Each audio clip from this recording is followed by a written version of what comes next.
काया तेरी है नहीं, माया कहां से हो।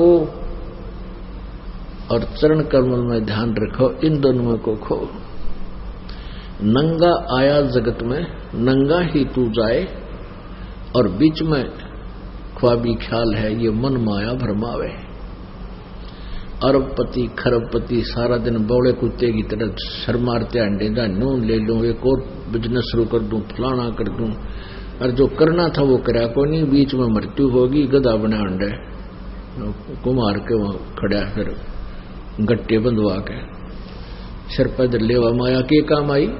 अरे इसके साथ साथ परमात्मा में भक्ति करो, ये माया तो शत्रु है इस जीव की। हाँ, इसमें बताते हैं एक माया दुख भंजनी, एक माया दुख मूल है।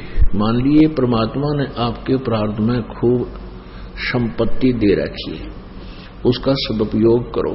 कहते हैं दान माया दुख भंजनी, और जोड़त संचत है दुख मूल। अब है अंतर की गंध है, या दिक्कत की है फूल। तो पुण्यात्मा, हमने परमात्मा के एक एक वचन पर विचार करना है। तो क्या बताते हैं कि मनुष्य जीवन की वैल्यू ई बाप लगा लियो कितनी होगी। एक श्वास उश्वास और मंत्र, विधिवत मंत्र जाप किया जाए परम संत से लेकर आजीवन मर्यादा में रहना पड़ेगा।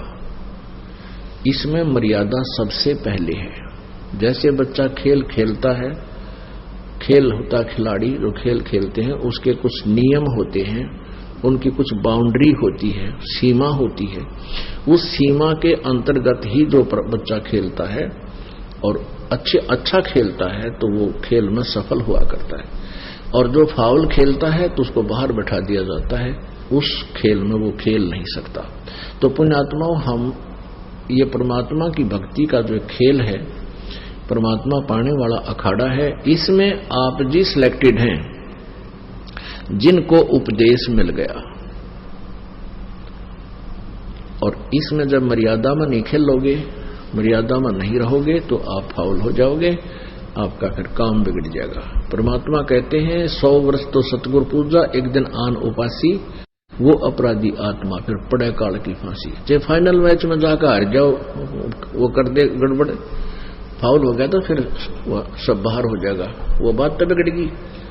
इतने दिन के वो डले ढोए व्यर्थ गए। तो कहते हैं 100 वर्ष तक सतगुरु पूजा, एक दिन आन उपासी। 100 वर्ष तक गुरु जी की पूजा। गुरु जी की पूजा का अर्थ है जैसे गुरु जी बतावें उसी तरह रहनी करनी, अपनी मर्यादा और भक्ति करता रहे। और एक दिन 100 वर्ष तक ऐसी कर ली, और एक दिन आन उपासना, अन्य देवताओं की पूजा करने से आपका काम बिगड़ जाएगा, वो अपराधी आत्मा फिर पड़े काल की फांसी। अब विचार करना पुण्यात्माओं, ये काल हमारे साथ कितना धोखा किए हुए है। जैसे कुछ दिनों के बाद क्या होगा कि आपके ऊपर कोई कष्ट नहीं आएगा, और जो कष्ट आना था वो परमात्मा कैंसिल कर देगा आपकी सच्ची लगन और भक्ति देखकर। यहाँ सांसारिक सुख हो जाएंगे, घर में भी सुख होगा, आपके पास पैसा भी खूब हो जाएगा, क्योंकि दान ऐसे स्थान पर आप कर रहे हो, ये किया हुआ दान आपको मालिक देगा और बहुत अच्छा प्रतिफल देगा। तो कुछ दिनों के बाद आप भूल जाओगे, सत्संग में आना भी कम कर दोगे, ये बट नेचुरल है। ये दास देख रहा है, आज से जो 15 साल पहले लगे थे 100-200 परिवार, अब उनमें से मेरे ख्याल में 10% उस लगन से 10% लगे हुए, बाकी ढीले पड़ गए, क्योंकि उनका सुख गणे हो गए। वो तो माया चाह थे, उनको ज्ञान था को नहीं, क्योंकि दास को भी परमात्मा ने या ज्ञान योग नहीं खोला था जब तक, क्योंकि इस ज्ञान को परमात्मा ने बैन ला रखा था कि अभी इसको प्रचार नहीं करना। क्योंकि जैसे ये ज्ञान तो दास बताता था, गांव-गांव में जाकर सत्संग किया करता था, लेकिन कबीर परमेश्वर जी की वाणी से ही ये यूं का यूं बताया करता था कि ब्रह्मा विष्णु महेश की ये स्थिति है, दुर्गा की ये स्थिति है, लेकिन आम व्यक्ति का विश्वास नहीं होता। जो हमारे शिष्य थे उनका विश्वास ना होता कि ठीक है, उनको लाभ हो रहे थे, परमात्मा के नाम लेते उनके सारे संकट दूर होने लगे थे, इसलिए शेष तो बनने शुरू हो गए थे। क्योंकि ये जो मंत्र है, इस मंत्र का जाप पूरे विश्वास लगन के साथ जो व्यक्ति करता है, उसको ज्ञान है या ना है। जैसे डॉक्टर कोई दवाई देता है, औषधि देता है, मरीज खा लेता है, तो उसको नहीं पता इसमें कौन सा केमिकल है, कौन सा साल्ट है, तो वह दवाई अंदर गई, लाभ तो करेगी। फिर यहां समस्या क्या आ गई है हमारे सामने कि जैसे जो दवाई जो मंत्र दास देता है, दूसरे नकली डॉक्टर यानी ये संत भी और मंत्र देते हैं उसी रोग के काटने के, मोक्ष मार्ग के लिए। जैसे ब्रह्मा विष्णु महेश जी को वो अजर अमर बताते हैं, दास उनको नासवान बताता है, क्योंकि सूक्ष्म वेद में लिखा हुआ है। तो ऐसे कंट्राडिक्टरी स्टेटमेंट हो जाया करती थी कि भी गुरुजी तो ये बताते हैं और दूसरे जो ब्रह्मा विष्णु महेश के जानने वाले वो ये बताते हैं, ब्रह्म ही सबसे शक्तिशाली है, ब्रह्म ही सबसे बड़ा भगवान है, विद्वान का लाने वाले ऐसे कहते थे। तो यदि ये बीच में ये संत ना अड़ रहे होते और सीधा ही दास आपको मंत्र दे देता, फिर आपको ज्यादा ज्ञान की आवश्यकता नहीं थी, या टेबलेट, ये दवाई यानी सिमरन, ये फांकी मारनी थी, रिश्ते रोग कट जाता, यानी जन्म मृत्यु समाप्त हो जाती। तो ऐसे जो पुराने समय में जो भक्त लगे थे, उनको लाभ तो निरे हो गए, क्योंकि वो हमारे संग में ज्यादा रहते थे। जहां भी कहीं पाठ होता था वो सारे ही वहां आ जाते थे कि उनका सुख गिने हुआ करते। कुछ दिनों के बाद फिर वो अच्छे सुखी हो गए, घर में सुख हो गया, सारे लाभ होने लग गए। तो फिर हमने आश्रम करौथा में डेरा डाल लिया, वहां भी कुछ दिन आए, फिर ढीले पड़ गए, फिर संगत ज्यादा होती रही, ऐसे वो पीछे हट गए। तो कहने का भाव ये है कि एक समय ऐसा होता, वो हमसे दूर नहीं है, वो हमारे को ये भी नहीं है कि हम गुरु जी से दूर हो गए, लेकिन वो कमजोर पड़ गए और एक दिन ऐसी स्थिति आ जाएगी वो भक्ति बंद कर जाएंगे, क्योंकि ज्ञान बिना बात बने को नहीं। अब ये ज्ञान इसलिए आपको देना पड़ता है कि कोई आपको भ्रमित ना कर दे कि ये टेबलेट ठीक होनी, इस रोग की कोना, अर्थात ये मंत्र सही नहीं है, ये ज्ञान सही नहीं है। तो इसलिए आपको यहां बुला करके इतना कुछ समझाया जाता है ताकि आप भ्रमित होकर के इस औषधि को, अर्थात इस ट्रीटमेंट को, जो मोक्ष मार्ग मंत्र हैं, इनको त्याग ना देना, क्योंकि भ्रमित करने वाले लाखों और करोड़ों व्यक्ति हैं, इसलिए ज्ञान की आवश्यकता। तो कहने का भाव यह है कि कबीर परमात्मा ये बताना चाहते हैं, 100 वर्ष सतगुरु की पूजा और एक दिन आन उपासी, वो अपराधी आत्मा फिर पड़े काल की फांसी। एक दिन कोई और पूजा कर लिया आपने, या छोड़ दी मालिक की, या इसके पैरेलल भी दूसरी कर दी, तो भी बात बिगड़ जाएगी, आपका नाम खंड हो जाएगा। और आप ये सोच रहे होंगे कि मेरा नाम ठीक चल रहा है क्योंकि मुझे लाभ भी हो रहे हैं। वो जो 100 वर्ष में, कहने का भाव यह, आपने 2 वर्ष 4 वर्ष 5 वर्ष जैसा भी हमारे सही संपर्क में रहे, नाम ठीक चला, फाउल हुए नहीं, तो वो कमाई आपकी गुड अकाउंट में लिख दी जाती है। और फिर काल ये क्या करता है कि आपको उसी से देना शुरू कर देता है। आपका नाम खंड हो गया, आपके घर में सुख नो के नो, तो आप भ्रमित हो जाते हो कि मेरा कोई नाम खंड नहीं हो रहा, मैं बिल्कुल ठीक हूं। ये काल का दाव है। अब क्या होगा कि आप पार तो हो नहीं सकोगे, रह गई यहीं पर।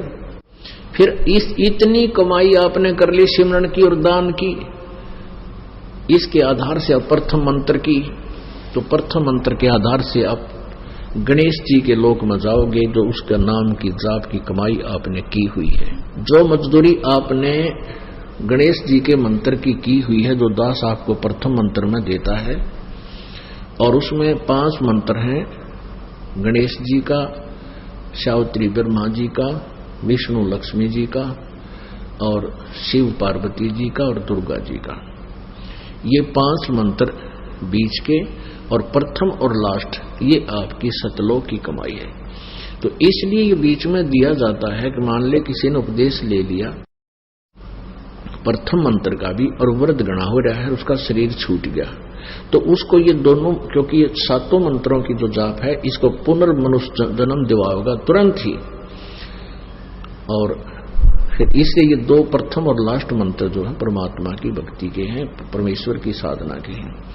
तो कहने का भाव ये है, आपका नाम खंड हो गया, और क्योंकि आपने अन्य पूजा, किसी भी कारण से नाम आपका खंड हो जाता है, और आन उपासना करने वाला फिर भगवान से दूर हो जाता है।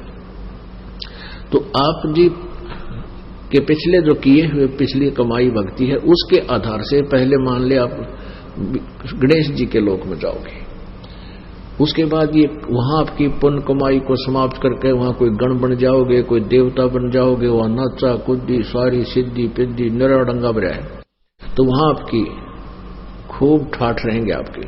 जब वहां की कमाई समाप्त हो जाएगी प्रथम मंत्र की, फिर ब्रह्मा जी के लोक में जाओगे, वहां पर देवता बन जाओगे, पता नहीं क्यों वहां ठाठ करोगे।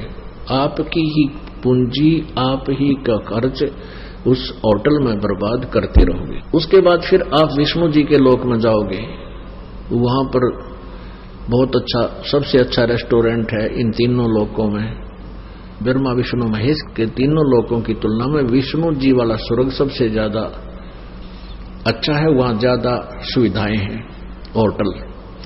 तो वहां विष्णु जी की जो आपने साधना की है, वहां उस कमाई को वहां बर्बाद करोगे। जब वहां तो आपकी जेब कट लेगी, आपका पुण्य खत्म हो जाएगा, फिर शिव जी के लोक में जाओगे। शिव जी के लोक में आपके मंत्र की कमाई जब समाप्त हो जाएगी 1000 वर्ष में, 2000 वर्ष में, उसके बाद आप दुर्गा के लोक में जाओगे। दुर्गा के लोक की कमाई आपकी समाप्त हो जाएगी। उसके बाद फिर आपका नाम रहा होगा इस सतनाम के मंत्र की कमाई बर्बाद करवाने का। इसके आधार से आप ब्रह्मा की पदवी भी पा सकते हो, आप विष्णु की पदवी भी पा सकते हो, आप शिव की पदवी प्राप्त कर सकते हो। और फिर तो आपकी आंख फूल जाएंगी। जो ब्रह्मा विष्णु शिव जी की पदवी प्राप्त कर ली, आप ना सुनो किसी की। फिर यहां पर एक छोटा सा कोई सरपंच, एमएलए, मंत्री, मुख्यमंत्री, प्रधानमंत्री बन जाए, उसने कह दो आ जाओ सत्संग में, जब कद्दे भी सुन ले तो अपनी मर्जी तक कितने डले डोले कहीं धक्के खा ले वो, लेकिन सच साधना पर नहीं लाग सकता, क्योंकि उसके पास इतना अभिमान हो गया और वो फूला नहीं समा रहा। और ये काल का जाल है, पिछले पुण्य कर्मों को बर्बाद करवा कर उसने ऐसे जैसे आम चूस के और फेंक दिया करते हैं, ऐसे फेंक देगा इसको उठा के लास्ट में इस जीव को, फिर बन जा गधा, कुत्ता, सुअर। तो पुण्यात्मा परमात्मा जो कह रहे हैं कि 100 वर्ष तो सतगुरु पूजा, एक दिन आन उपासी, वो अपराधी आत्मा फिर पड़े काल की फांसी। हम ऐसे बर्बाद हो जाएंगे। तो इसलिए अंतिम श्वास तक आप जी ने सिमरण करना है, अंतिम श्वास तक मर्यादा में रहना होगा। कहते हैं परमात्मा कहते हैं, पाकी खेती देख कर गर्भियो मत किसान। मान लीजिए जिसने तीनों मंत्र प्राप्त हो गए, ओम तत्सत यानी सारनाम तक आपको प्राप्त हो गया, तो ये ना सोचना कि काम बन गया, नहीं। कहते हैं पाकी खेती देख कर अगर भाइयों मत किसान, अब हो झोले बहुत है घर आले तब जाए। खेत फसल, किसान की फसल पकी हुई है गेहूं की, और वो खुशी अभिमान मत करना, अभी तो खेत में खड़ी है, आग लाग जा, ओले पड़ जा, पता नहीं के कारण से बर्बाद हो जावे। कहते हैं घर आले तो शुक्र मनाना। तो आप कितनी ही भक्ति कर रहे हो, अच्छा दान भी कर रहे हो, जरा सी भी कोई गड़बड़ कर दी तो फिर बर्बाद हो जाएगी। ये बर्बाद ही है। आप चाहे स्वर्ग, महास्वर्ग, ब्रह्मलोक में कितना धक्के खाए जाइए, वो अपनी फसल, अपनी कीमत बर्बाद कर रहे हैं, अपनी भक्ति नष्ट कर रहे हैं।